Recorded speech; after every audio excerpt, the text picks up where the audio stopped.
কর্মকাণ্ড এবং স্বার্থের যে মিউচুয়াল ইন্টারেস্টের যে বিষয়গুলো সেগুলো নিয়ে আমরা আলোচনা করেছি।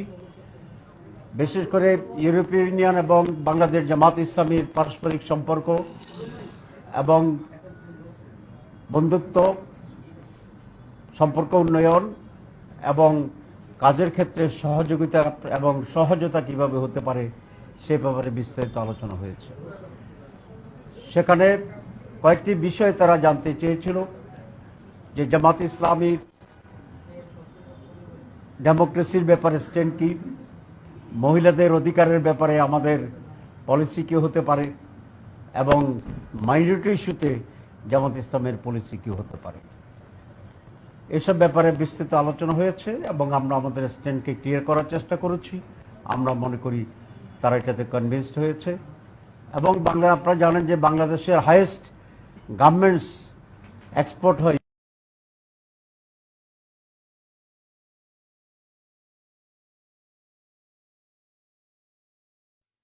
এখানে একটা এরিয়াকে আমরা অ্যাসাইন করব এবং সেখানে তারা গার্মেন্টসে আরও বেশি করে তারা ইনভেস্টমেন্ট করবে। আজকে আমাদের সেই সফরের ফলো আপ প্রোগ্রাম হিসাবেই ইউরোপীয় ইউনিয়নের মাননীয় রাষ্ট্রদূত এসেছিলেন, তার সঙ্গে এসেছিল বলা হয়েছে। সেখানেও আমরা কয়েকটি বিষয় আলোচনা করেছি। বাংলাদেশের আগামী নির্বাচন এবং নির্বাচনে অবজারভার পাঠানোর ব্যাপারে আমরা কথা বলেছি। ইকুয়াল প্লেইং ফিল্ড তৈরি হওয়ার জন্যে বিশেষ করে প্রত্যেকটি বুথে ইলেকশনের সিসি ক্যামেরা যাতে সংযোজিত থাকে আমরা এটা প্রস্তাব করেছি। তারা এই প্রস্তাবকে এনকারেজ করেছে এবং এর জন্য যে হিউজ বাজেট দরকার আমরা তাদেরকে বলেছি তারা যেন এক্ষেত্রে সেভাবে আমাদেরকে সহযোগিতা করে।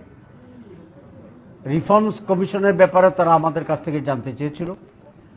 আমরা বলেছি প্রেসিডেন্ট প্রধানমন্ত্রীর ক্ষমতার ভারসাম্য আমরা চাই এবং প্রধানমন্ত্রীর পদে দুইবারের বেশি কেউ নির্বাচিত হতে পারবে না। ইলেকশন কমিশনের রিফর্মস কমিশনের এই প্রস্তাবের সাথে আমরা একত্রতা পোষণ করেছি।